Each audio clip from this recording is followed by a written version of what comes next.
All right, we are here in Peñiscola, and we are here at the castle. Actually, the grounds are fairly large. We've actually just come upon the first portion, the bastion here, and as you can see, it's the ramparts go along this way and up here, and we'll actually be making our way up towards that bell tower there, or that clock tower. Yeah, I'm not too familiar with this castle. I don't have too much information on it. I didn't have a lot of time to look stuff up before we headed over here, but I figured I would get some different views as we went along and provide some information if I'm able to find here on the plaques, and give you guys an idea. So I was saying that this portion was used as like a mess hall and also like an arsenal. It's pretty intriguing. And also, I believe there's restrooms at the far end here, so that's pretty convenient. Here's a little look inside here. Pretty neat. So we're just kind of getting some different views as we go along. We were just looking, and you can actually rent this terrace for weddings and events, which is really neat.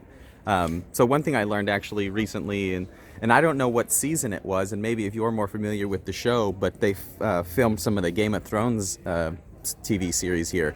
Actually, they filmed a lot of that series here in Spain, but more specifically here at this castle, so I'll have to maybe watch later and see.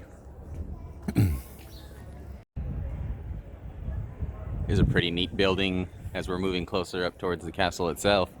It says this building was originally built in the early 18th century and was used originally for Christian worship, but kind of turned into like a military type of place, and that's what you got there, is these cannons and things of that nature.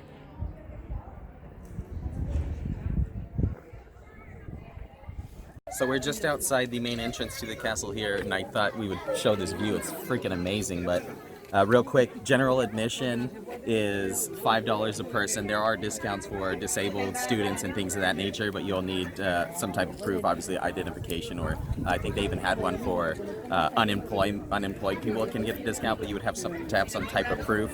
And then also we were given a little pamphlet in English of different information for the castle here. So that's pretty good. All right, we just came through the main gate here and kind of just seeing what they've got. It looks like they've got a little timeline of whom was holding it down here.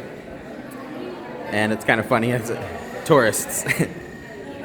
You had the Knights Templar, and now you just got tourists.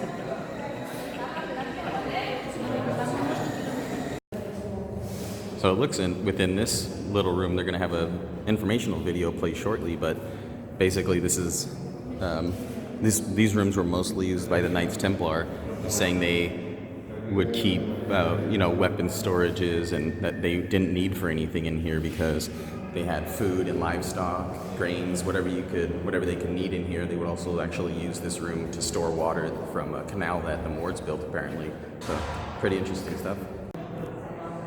So this nice vaulted large room was actually utilized as a stable. It was saying that the Templars would actually, one of their first duties would be to tend to the horses and whatnot in the morning. So spend a lot of time in here apparently.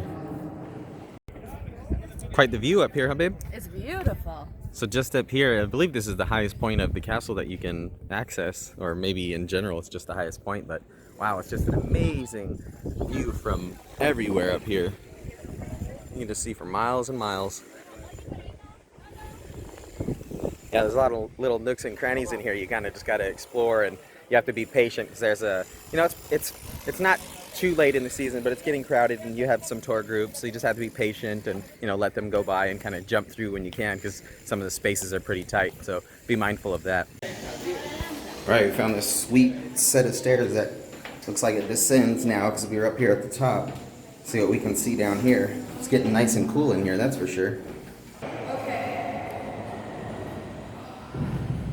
So it looks like this just opened up into another big room that they're doing some construction on and around as well. But another thing you need to be mindful of is there's a lot of steps. If you kind of have a sore body, bad hips, things of that nature, just be aware you'll need to take your time and maybe take some breaks as well.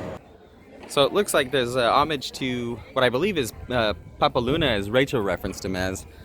But we're we're heading out of here now. There's plenty of little nooks and crannies to explore, and also there was a portion that was being worked on, so we didn't get to check that part out. But hopefully when you come to visit, it'll be open and you can swing in and see what else they got going on here. But thanks for joining us.